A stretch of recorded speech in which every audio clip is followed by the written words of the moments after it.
नमस्कार, स्वागत है आपका यूपी ताजा न्यूज पर। मैं हूं संजय सिंह महान। आज हम बात करने जा रहे हैं कि सच्चाई की जो आपके रोंगटे खड़े कर देगी। उत्तर प्रदेश के शमशान घाटों में मौत के बाद भी चैन नहीं मिल रहा।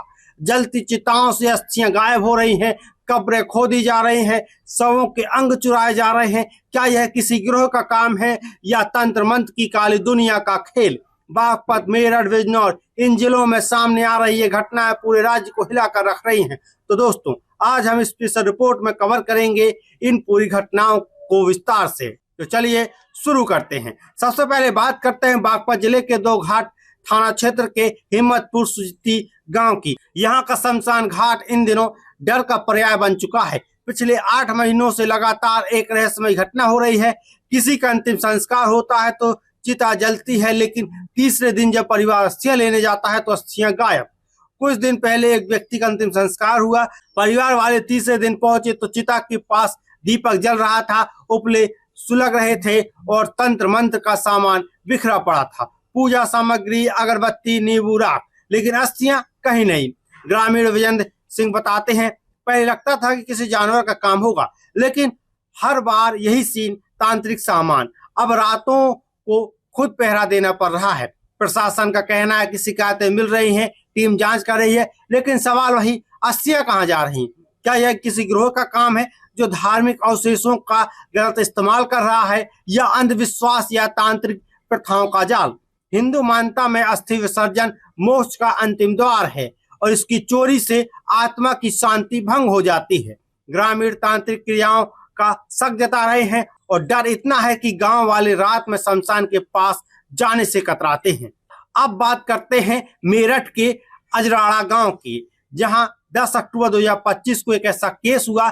मुंडाली थाना क्षेत्र में शमशान घाट में रात के अंधेरे में 3 लोग तंत्र क्रिया करते हुए पकड़े गए। ग्रामीणों ने देखा, जलती चिता से जले शव के अंग निकाले जा रहे थे।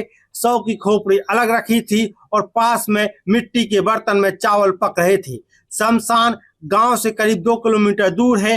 ग्रामीण गुस्से में लाल हो गए। उन्होंने तीनों को जमकर पीटा। एक भागने में सफल रहा, लेकिन 2 को पकड़ लिया गया। पुलिस पहुंची, दोनों को हिरासत में लिया। ग्रामीणों का आरोप है कि यही लोग पहले भी कब्रिस्तान से शव निकाल कर तंत्र करते रहे हैं। पहले कब्रें खुद ही मिलती थी, जानवर का काम समझा जाता था, लेकिन अब शक इन्हीं पर है। पुलिस ने बताया कि चिता की आंच पर मटके में चावल पक रहे थे, लेकिन खोपड़ी में चावल पकाने की पुष्टि नहीं।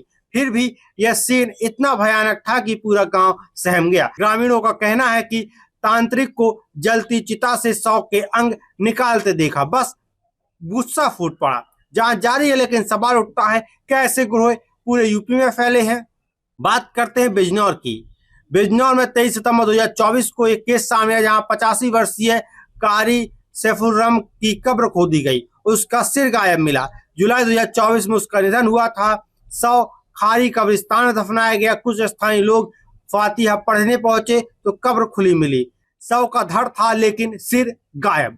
घटनास्थल से तंत्र मंत्र का सामान जब्त हुआ। केले के पत्ते, एक लौकी पर उकरे शब्द, जानवरों के पंख। आशंका जताई गई कि सिर को तांत्रिक क्रिया के लिए निकाला गया। पुलिस ने जांच की तो 2 तांत्रिक पकड़े गए। उनका कबूलनामा, सट्टे में जीतने के लिए तंत्र मंत्र कर रहे थे। उन्होंने फावड़े से कब्र खोदी, आरी से सिर काटा। इलाके में हंगामा मच गया। कारी सैफुर्रहमान मदरसे के शिक्षक थे, उनके मुरीद पूरे देश में थे। ये घटना मुस्लिम समुदाय के लिए सदमा थी। दोस्तों, इस घटना से साफ है कि अस्थियां और शव अवशेष तंत्र मंत्र के लिए इस्तेमाल किए जा रहे हैं। बागपत में जहां अवशेष गायब होते हैं, वहां तांत्रिक सामान मिलता है। ग्रामीणों को शक है कि कोई गिरोह तंत्र में मानव अवशेषों का इस्तेमाल कर रहा है। वाराणसी के BHU ज्योतिषाचार्य श्रीधर पांडे बताते हैं कि शमशान में रात में पूजा क्रियाएं कई करते हैं। वाम मार्ग और अघोरी साधक अस्थि, राख, खोपड़ी का उपयोग करते हैं। दोस्तों, ये घटना सिर्फ क्राइम नहीं, विश्वास पर चोट है। यूपी सरकार को राज्य स्तरीय जांच करनी चाहिए, शमशान सुरक्षा बढ़ानी चाहिए। और क्या आपका इलाका भी प्रभावित है? कमेंट करके बताएं। वीडियो को शेयर करें, जागरूकता फैलाएं। फिलहाल के लिए इतना ही। मैं संजय सिंह मान फिर मिलूंगा एक और नई खबर के साथ।